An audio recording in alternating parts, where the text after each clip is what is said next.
저기 간판이 원래 초록색이었던가? 부장님 요즘 살 좀 빠지신 것 같은데요?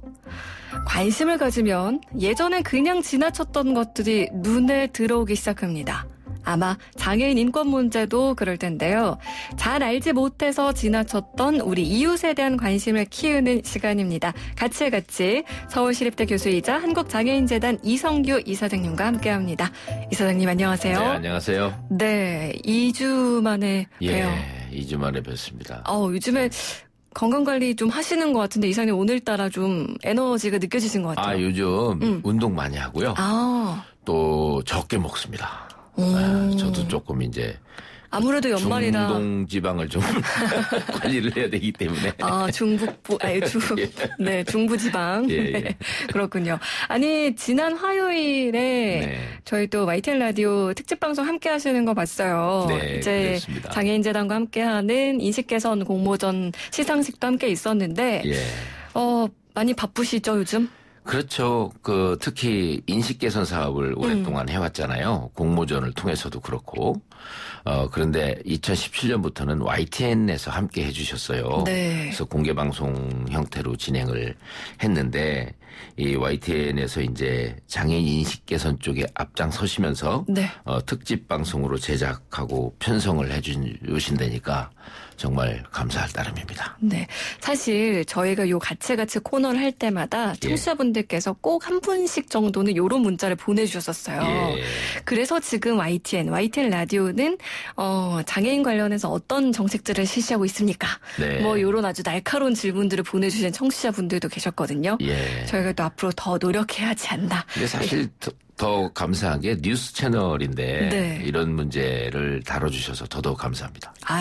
저희가 더 열심히 해야죠. 이번 주 토요일입니다. 12월 14일 오후 3시 20분부터 약 35분 정도 지난 화요일에 있었던 YTN 라디오 특집 방송 2019 장애인 인식 개선 공모전 시상식이 또 방송으로 나갑니다. 청취자분들께서도 그 생생한 현장 들으셨으면 좋겠습니다. 자, 오늘 본격적으로 어떤 주제 이야기해 볼까요? 제가 지난 주말에 가족들과 함께 영화 한 편을 봤습니다. 어떤 영화요? 우리 한국장애인재단의 문화예술 부분의 자문위원장이 이제 배우 이영애 씨인데요. 이번에 14년 만에 스크린 데뷔를 했습니다. 복귀죠, 복귀.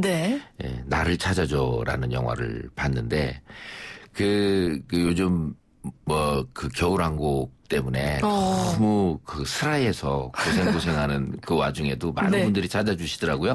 그래서 봤습니다. 저는 아직 못 봤는데 사실 이 작품이 이영애 씨가 정말 오랜만에 영화로 복귀를 하는 거기 때문에 화제가 됐었어요. 그리고 토론토 국제영화제 공식 초청작으로 초청이 됐다 이런 기사도 뜨고 그랬는데 이 영화 어떤 내용인가요? 간단하게 친절한 금자씨 이후에 너나 잘하세요. 그 이후에 이제 이번에는 상당히 이 영화 속 이영애 씨의 일단 연기력이 좀 돋보였는데요. 내용이 6년 전에 실종된 아들 윤수를 찾는 엄마 역할로 나오는데요. 아이를 봤다는 낯선 이의 이야기 속에서 이야기를 듣고 그쪽으로 향하면서 고난의 행군을 하는 그런 내용입니다. 마음이 아팠습니다. 일단 아들이 실종된 상태니까 그 엄마가 마음이 정말 제정신이 아니었을 것 같다라는 생각도 좀 드는데 그 아들이 약간 지적 장애가 있는 그렇군요. 근데 그 실종된 아들을 막상 어디서 얘기를 듣고 찾아갔더니 낚시터에서 노예처럼 일하면서 학대당하고 있었다면서요? 그렇습니다.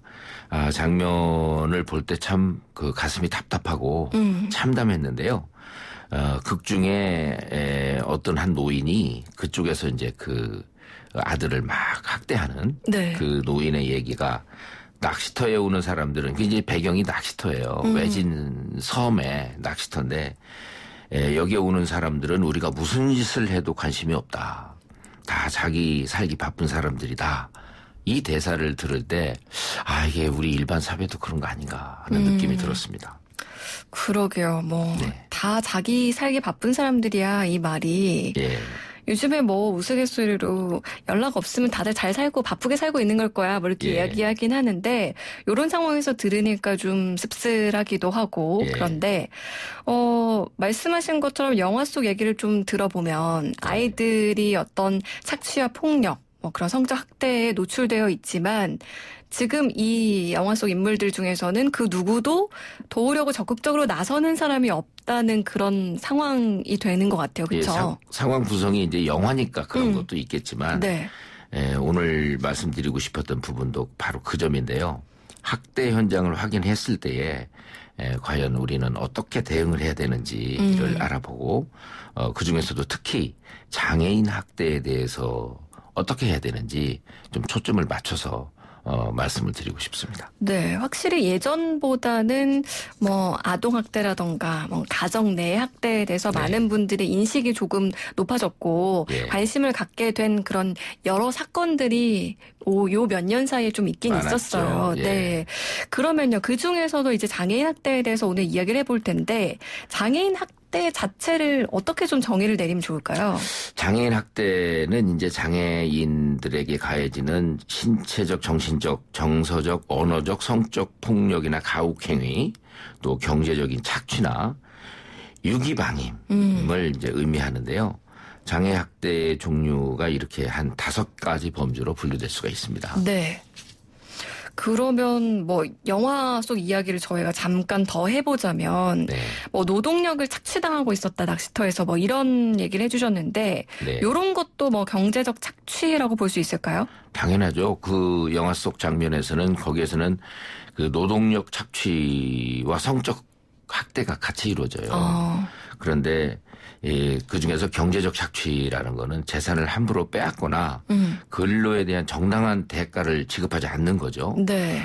그리고 이 통계에서도 보면 작년 한 해에 학대 피해 유형 중에 74.1%가 정신적 장애인입니다. 이게 이제 정신적 장애인은 지적 장애인, 자폐성 장애인, 정신 장애인 이렇게 되는데 그 중에서 지적 장애인이 제일 많고요. 또 지적의 일부와 자폐 일부가 이제 발달 장애라고도 불리지 않습니까? 이런 영역이 많이 있는 것 같고 지적 장애가 그렇고 보면은 좀 학대 고위험군이다라고 우리는 인식할 수 있습니다. 아무래도 이 정신적 장애를 겪고 있는 분들 같은 경우는 인지나 판단 능력이 좀 낮다 보니까 그런 점을 악용한 그런 범죄가 아닐까라는 생각이 드는데 유기나 방임 요 부분이 참 뭔가 판단하기가 애매할 수도 있겠다라는 생각도 좀 들긴 드는데요. 그렇습니다. 요거는 어떻게 봐야 할까요? 단순히 이제 폭행을 가한다거나 경제적으로 착취하는 거 말고도 채권자나 후견인, 장애인을 보호, 양육, 교육해야 되는 의무를 갖고 있는 분들이 장애인을 버리거나 또 기본적인 보호 및 치료를 소홀히 하는 행위 이것도 하나의 그 폭력입니다. 그러니까 아예 소홀히 하는 것조차도 하나의 이제 학대 행위다라는 이야기인데요. 그러니까 뭔가 적절한 기본적인 사람이 누려야 하는 의식주를 제공하지 않는다던가 아니면은 치료받아야 하는 것들을 제대로 치료하지 않는 것 역시도 학대로 볼 수 있다는 그런 말씀인 건 거죠? 그렇습니다.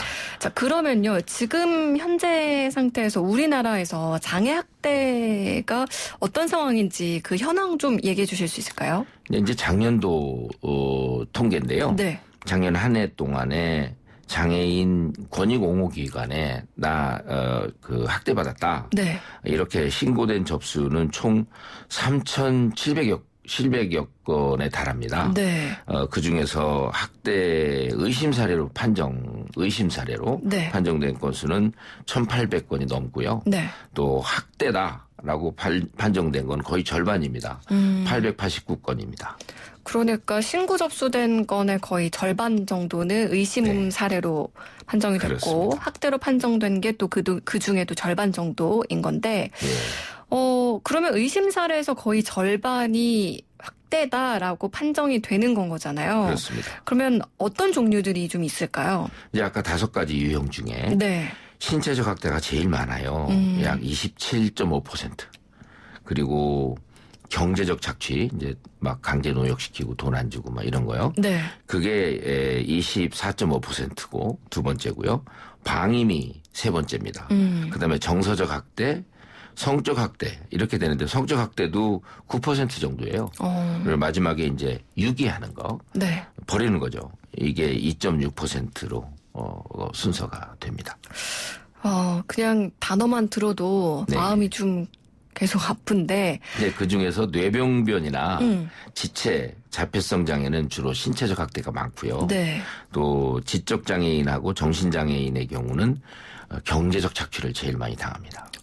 네. 그러니까 어떤 장애를 갖고 있느냐에 따라서 학대 종류도 지금 차이가 있다 이런 말씀인 건데, 근데 이번 현황 보고서를 보시면서 좀 이건 좀 너무하지 않나 이런 걸 발견하셨다고요? 예, 가장 마음이 아픈 것이 보호를 해야 될 가장 가까운 지역에서 네. 또 그런 분들에 의해서 학대당하는 경우가 많은데요.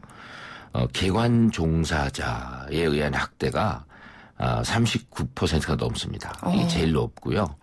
그다음에 가족 및 친인척이 30.9% 이 두 번째로 높았는데 이 부분이 가장 가슴이 아프죠. 이런 걸 보면은 조금 이제 개봉한 지 되긴 했습니다만 청각장애인 학교에서 실제 일어난 사건을 다뤘던 영화가 또 있었잖아요. 네. 도가니였죠. 이 영화 속에서는 학교 교장에 의해서 아이들이 성적 학대를 당했었죠. 그랬습니다. 이제 그런 걸로 이제 영화가 이루어졌는데 이제 그게 약간 실화에 기반을 둔 영화였었죠. 네. 근데 조사를 보면 또 역시 비슷하게 나오는 게 장애인 거주 시설에서는 방임, 신체적 학대 이런 발생 비율이 상당히 높게 나타나고요. 네. 또 이용 시설 있지 않습니까? 네.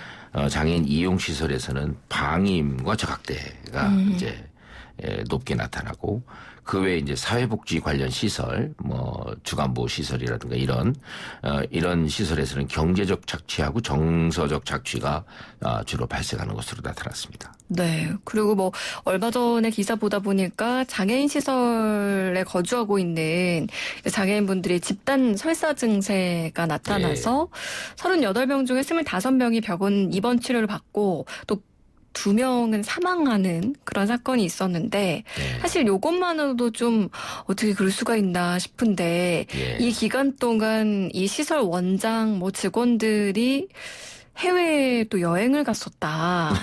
예. 이런 기사를 보고 예. 저도 좀 분통을 터뜨렸던 예. 그런 게 있는데 통계로도 계속해서 나타나고 있고요. 많은 분들이 이런 이제 사건 사고가 터질 때마다 요거 제대로 관리 감독 안 되냐 네. 이렇게 이야기를 하고 계시는데 조금 정부 차원에서 또 엄중히 책임을 물고 또 관리 감독을 더 해야 하지 않을까 뭐 이런 생각이 듭니다. 일단은 물론 정부에서도 할 일 많지만 네. 우리 주변에서 또 우리가 할 수 있는 일들이 의심되면 신고하는 걸 것 같아요. 그렇습니다. 어떻게 하면 될까요? 신고 번호가 2개가 있어요. 그 중에 네. 하나는 정말 익숙한 번호인데 우리 조현지 아나운서께서도 알고 계실 것 같습니다. 뭐 일단은 범죄 관련된 거니까 112 아닐까요? 예, 맞습니다. 네. 112. 국번 없이 112죠. 네. 대한민국 국민이라면 모를 수 없는 번호죠. 그래서 이런 일들을 목격했을 때는 무조건 112도 가장 손쉽게 돌릴 수 있는 번호고요. 네. 그다음에 장애인 학대 신고 번호가 또 있긴 있습니다. 네. 이게 조금 많이 알려져 있지 않은데 1644-8295 1644-829라는 번호가 있고요. 네. 법적으로 정해진 아동학대 신고 의무자가 이제 지정되어 있습니다. 그래서 직무상의 장애아동 학대 범죄를 알 수 있는 가능성이 높은 직군들인데 장애아동 학대 범죄 신고 의무를 이제 이분들한테 부여를 했고 아동학대 범죄를 알게 된 경우나 의심이 되는 경우는 이런 쪽에 이분들은 반드시 신고를 해야 된다. 이렇게 되는 거죠. 네. 112는 누구나 다 알고 계시는 거고 1644의 8295는 제가 지금 들으면서 생각해보니까 빨리 구해요라는 느낌으로 생각하시면 8295를 좀 기억하실 수 있지 않을까라는 생각도 듭니다. 근데 앞서서 이런 아동학대를 신고할 의무가 있는 직군이 따로 있다라는 얘기도 해주셨는데 이거 어떤 분들일까요? 이제 우리가 예측할 수 있는 분들인데요. 네. 사회복지 관련 종사자, 또 의료기관 종사자, 네. 교육기관 종사자, 또 상담소 및 보호시설 종사자들이 이 직군에 해당이 되는데 네. 이 장애인복지법에 나와 있습니다. 신고 의무자가 정당한 사유 없이 아동학대를 신고하지 않을 경우에 300만 원 이하의 과태료가 부과된다. 그러니까 이분들은 특히나 네. 학대가 의심되면 우선 신고를 해야 된다. 라고 할 수 있습니다. 네. 이런 분들은 이제 본인한테 신고 의무가 있다는 걸 인지하고 있기 때문에 네. 조금 더 이제 나을 것 같긴 한데 사실 이웃이거나 아니면은 뭔가 어떤 동료나 아니면 학교 친구들 같은 경우에는 이게 의심이 되긴 하는데 막상 남의 일 혹은 남의 가족의 일 그렇죠. 뭐 이런 생각이 들어서 신고를 망설이게 되는 경우도 있고요. 혹시라도 나한테 뭔가 좀 불이익이 오지 않을까라는 것 때문에 꼭 이 장애 학대뿐만 아니라 많은 부분에서 신고를 꺼리는 분들이 많을 것 같아요. 이런 거 보호할 수 있는 법안도 당연히 있겠죠? 있습니다. 이제 신고한 사람들에게 불이익을 주어서 그 사람들을 신고했다 해서 파면하거나 해임, 해고 등을 할 경우에는 장애인복지법에 의해서 2년 이하의 징역 또는 2천만 원 이하의 벌금에 처해지고요. 네. 또 그 신고한 사람들을 징계하거나 딴 데로 보내거나 따돌림을 당하게 하거나 하면 1년 이하의 징역 또는 1천만 원 이하의 벌금에 처해집니다. 네. 그리고 또 그 누가 신고했다. 그래서 인적사항 등을 밖으로 발설했을 때, 알렸을 때는 3년 이하의 징역이나 3천만 원 이하의 벌금이 처해지게 됩니다. 네. 그러니까 신고자를 보호할 수 있는 조항은 있는 거죠. 그러니까요.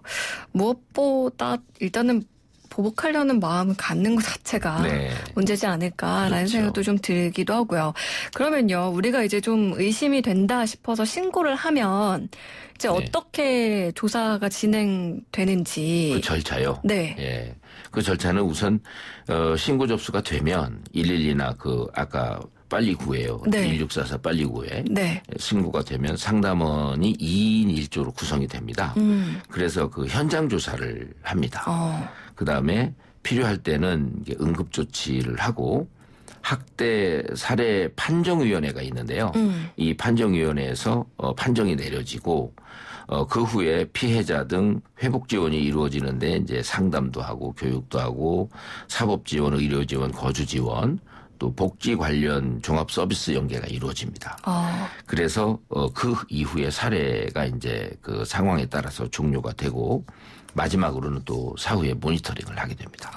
이런 과정들을 들었을 때는 뭔가 마련이 잘 되어 있는 것 같긴 한데 그럼에도 불구하고 아직 이런 것들이 다 관리되기에는 좀 열악하다 이런 기사도 많이 봤거든요. 그렇습니다. 아동학대 전체도 그렇지만 또 장애인 아동이나 장애학대 이런 쪽은 우리나라의 경우에 아직까지는 그 구제의 초기 단계다 이렇게 말씀드릴 수 있고요. 장애인 학대를 발견해서 신고를 해도 조사와 응급조치가 이루어지기가 상당히 쉽지 않습니다. 왜냐하면 장애인 그 권익공호기관이 상당히 모자라요. 그래서 인력도 부족하고 해서 원래는 72시간 내에 좀 조사를 해야 되는데 이 매뉴얼이 그렇게 나와 있거든요. 이거 준수할 수가 없습니다. 상담원이 1인당 지원해야 되는 맡을 수 있는 사건이 지금 400여 건이거든요. 이게 한 사람이 언제 72시간 안에 이렇게 이런 부분들에 관심 갖고 적절한 조치를 할 수 있을지 이 수치만 봐도 상당히 의문이 가는 거죠. 사실 신고된 건수 자체도 실제 그런 피해 사례보다는 적을 거고요. 그렇죠. 또 거기서 의심 사례나 판정된 사례들 같은 경우도 이런 상황적인 걸 고려해 보면 실제는 더 많을 수 있겠다. 그렇습니다. 신고 자체가 별로 안 이루어지고 있기 때문에. 그러니까요. 일단 가장 중요한 거는 우리 이웃이 이게 좀 오지랖이다 이렇게 생각하지 마시고 좀 관심을 갖고 좀 보시고 또 신고도 해주시면 좋겠다라는 인식 개선이 필요하지 않을까라는 당연하죠. 생각이. 이웃 정말 중요한 말씀 같아요. 네. 예. 자, 오늘 마지막 곡 또 이사장님이 신청곡을 들고 오셨다고 하는데 어떤 노래 들어보면 좋을까요? 사랑한다면 빨리빨리 전화해라. 그런 그 가사가 있어요. 네. 이웃을 사랑한다면 빨리빨리 전화를 해주시길 바라는 의미에서 다빈치의 빨리빨리를 신청하겠습니다. 네. 다비치의 파리파리 전해드리면서 같이 한국장애인재단 이성규 이사장님과는 인사 나눌게요. 오늘 말씀 고맙습니다. 네, 감사합니다.